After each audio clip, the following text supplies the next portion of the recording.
तो फिर पेशी तक अगली वीडियो में बता दिए थे, फिर वीडियो स्टॉप हो जाने की वजह से हमें दूसरा वीडियो बनाना पड़ रहा है। तो पेशी ऊतक उसमें बता दिए थे। अब अगला दूसरा तंत्रिका ऊतक, ऊतक के प्रकार बता रहे थे, तो पहली वीडियो में बता चुके हैं।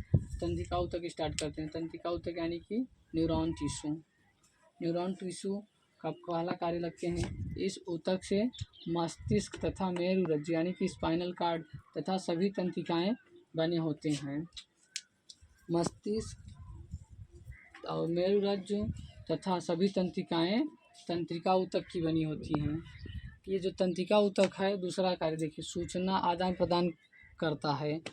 मतलब कि हमें कोई भी यहाँ मान लीजिए कुछ काट रहा है, तो ब्रेन को एक संदेश जाता है न्यूरॉन के माध्यम से। तो जो ये न्यूरॉन के माध्यम से जाता है, न्यूरॉन जो बना है, तंत्रिकाएं जो बनी हैं, न्यूरॉन सिस्टम जो है ये तंत्रिका ऊतक से बना है।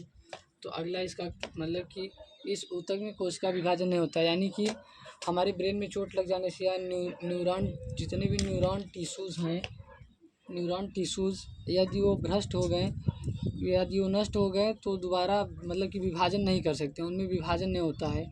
तो देखिए किसी के दिमाग में चोट लग जाता है तो उसकी मृत्यु हो जाती है, वो पागल हो जाता है, ठीक नहीं होता। यानी कि इस ऊतक में कोशिका विभाजन नहीं होता है। किसमें? तंत्रिका ऊतक में कोशिका विभाजन नहीं होता। तंत्रिका ऊतक से मस्तिष्क मेरुरज्जु तथा सभी तंत्रिकाएं बनी होती हैं। और ये जो तंत्रिकाएं बनी होती हैं, मतलब कि तंत्रिकाएं सूचना आदान प्रदान करती हैं ना। तो फिर अगला देखते हैं आप, संयोजी ऊतक कनेक्टिव टिश्यू। ये तंत्रिका ऊतक जब नर्वस सिस्टम पढ़ेंगे तो पूरा पढ़ेंगे, मतलब कि तंत्रिका तंत्र वगैरह सब जो मस्तिष्क मेरुरज्जु सब पढ़ेंगे, तो तंत्रिका ऊतक पढ़ेंगे तब। तंत्रिका ऊतक नहीं, नर्वस सिस्टम पढ़ेंगे, तंत्रिका तंत्र। तो संयोजी ऊतक देखते हैं कनेक्टिव टिश्यू, यानी कि यह ऊतक शरीर के विभिन्न अंगों को आपस में जोड़ने का कार्य करता है। संयोजी ऊतक जो है यह शरीर के विभिन्न अंगों को आपस में जोड़ने का कार्य करता है। जैसे अस्थि, रक्त, लसिका, ये सब मतलब कि एक दूसरे अंग से जुड़े हुए होते हैं किसी न किसी माध्यम से। तो फिर यह ऊतक शरीर के विभिन्न अंगों को आपस में जोड़ने का कार्य करता है। नोट देखिए यहाँ, रक्त तरल संवहन ऊतक का बना होता है। ये जो ब्लड है हमारा तरल संवहन ऊतक का बना होता है। यह शरीर के तापमान को नियंत्रित करता है। हड्डी जो है ये भी कनेक्टिव टिश्यू से बना है, लेकिन ये सॉलिड कनेक्टिव टिश्यू से बना होता है। तो ये तीनों कलाएँ ऊतक हो गई। अब चौथा उपकला ऊतक देखते हैं। वो चौथा मतलब उपकला, सॉरी यार, तीन ऊतक हो गए, तीन प्रकार के ऊतक। अब चौथा ऊतक देते हैं, उपकला ऊतक, एपिथेलियम टिश्यूज।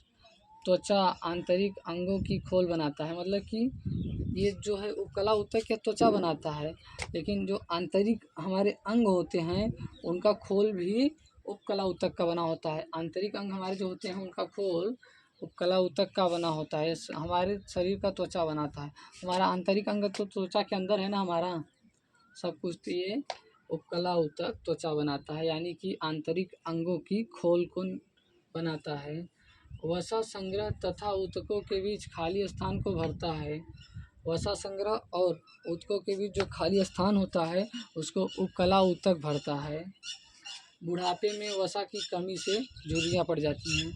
उपकला ऊतक में जब वसा की कमी हो जाती है तो भाई यही तो हमारा उपकला ऊतक जो है ये चमड़ा है, इसी में वसा पाया जाता है। मतलब कि चमड़े पर जो वसा होता है, जब इसका वो उपकला ऊतक का वसा ख़त्म हो जाता है तो बुढ़ापे में झुर्रियाँ पड़ जाती हैं।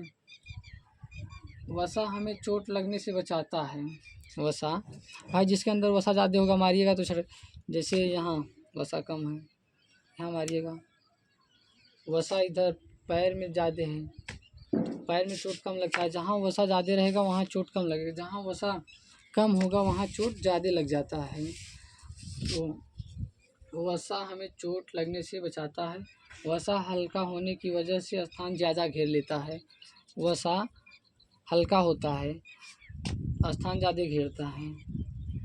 जैसे चावल 1 किलो लीजिएगा तो कम स्थान घेरता है, लाई 1 किलो ले लीजिएगा ज़्यादा स्थान घेरता है। तो वसा भी हल्का होता है तो स्थान ज़्यादा घेरता है। महिलाओं में वसा ज़्यादा होता है पुरुषों की तुलना में। पुरुषों में वसा कम होने से उनका शरीर गठीला होता है, महिलाओं में वसा ज़्यादा होता है। मतलब वसा ज़्यादा होने से ठंडी भी नहीं लगता है। देखिए महिलाओं को ठंडी भी कम लगता है, शादी बारात में आराम से टहलती रहती हैं। पुरुष बेचारे शाल कंबल ओढ़े तब भी कांपते रहते हैं। तो मतलब कि वसा जो होता है उससे ठंडी भी कम लगती है। वसा जिनके अंदर वसा नहीं होता उनको ठंडी ज़्यादा लगता है। तो यहाँ तक देख लिया, एक बार फिर से देख लेते हैं। तंत्रिका ऊतक न्यूरॉन टिश्यू इस ऊतक में मस्तिष्क तथा मेरुरज्जु यानी कि स्पाइनल कार्ड तथा सभी तंत्रिकाएं बने होते हैं। तंत्रिका यानी कि नर्वस बने होते हैं, सूचना आदान प्रदान करता है। तंत्रिका ऊतक जो होता है वो तंत्रिका ऊतक से हमारा मस्तिष्क बना होता है। मेरुरज्जु ये स्पाइनल कार्ड, इसके अंदर ये है मतलब कि इसे बोलते हैं रीढ़ की हड्डी। मेरुदंड इसमें एक पाया जाता है मेरुरज्जु। 31 जोड़ी मेरुरज्जु पाई जाती हैं। ये जो मेरुरज्जु बने होते हैं ये तंत्रिका ऊतक से बने होते हैं। ये संदेश वाहक होते हैं। ये मतलब हमारे ब्रेन को यही संदेश लेकर जाते हैं। ब्रेन में यही ये संदेश लेकर जाता है। ये संदेश वाहक होते हैं यानी कि ये सूचना का आदान प्रदान करते हैं। कौन? मतलब कि तंत्रिका ऊतक जो भी बना देगा वो एक तरह से आदान प्रदान करेगा किसी चीज़ का, सूचना का आदान प्रदान करेगा, किसी चीज़ का नहीं। तो ऊतक में मस्तिष्क मेरुरज्जु सभी तंत्रिकाएं तंत्रिका ऊतक से बनी होती हैं, सूचना का आदान प्रदान करते हैं। इस ऊतक में कोशिका विभाजन नहीं होता है। यदि ये क्षतिग्रस्त हो गया तो बर्बाद हो जाएगा। संयोजी ऊतक कनेक्टिव टिश्यू, यह ऊतक शरीर के विभिन्न अंगों को आपस में जोड़ने का कार्य करता है या शरीर के विभिन्न अंगों को आपस में जोड़ने का काम करता है। जैसे अस्थि, रक्त, लसिका, ये सब एक दूसरे को कनेक्ट करता है, कनेक्टिव टिश्यू है।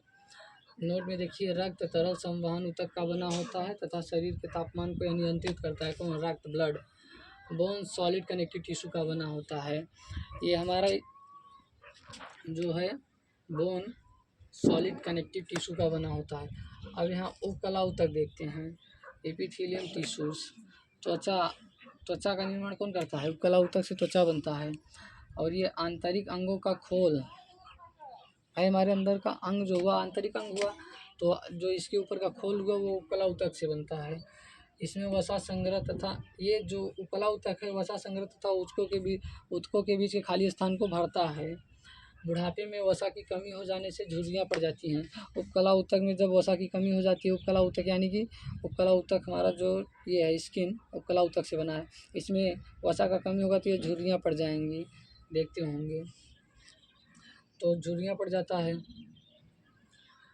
वसा हमें चोट लगने से बचाता है। अब वसा जितने ज़्यादा होगा भाई मारिएगा, छटकता रहेगा तो असर नहीं करता है। वसा ज़्यादा, जहाँ वसा ज़्यादा होगा, जिनके अंदर वसा ज़्यादा होगा उनको ठंडी भी कम लगता है। महिलाओं में वसा ज़्यादा होता है तो मतलब कि एक सेम आकार की महिला और सेम आकार का एक पुरुष को यदि जाकर मतलब कि उसको तौलिएगा तो पुरुष ज़्यादा वज़न निकलेगा, क्योंकि महिलाओं में वसा ज़्यादा पाया जाता है, पुरुषों में वसा कम होता है। पुरुषों में वसा कम होता है यानी कि इनका शरीर ठोस होता है, महिलाओं का शरीर थोड़ा खोखला होता है। अब हम नहीं कह रहे हैं भाई, साइंस कह रहा है कि महिलाओं में कुछ तो कम होता है, वसा कम होता है, ब्लड कम होता है, और क्या पता नहीं, हम तो बोल नहीं सकते हैं कुछ भाई। अब इसका अगला टॉपिक है मांसपेशियाँ हैं, जो कि हम आपको अगले दिन पढ़ाएंगे। इसको डिलीट करते हैं, स्टॉप कर।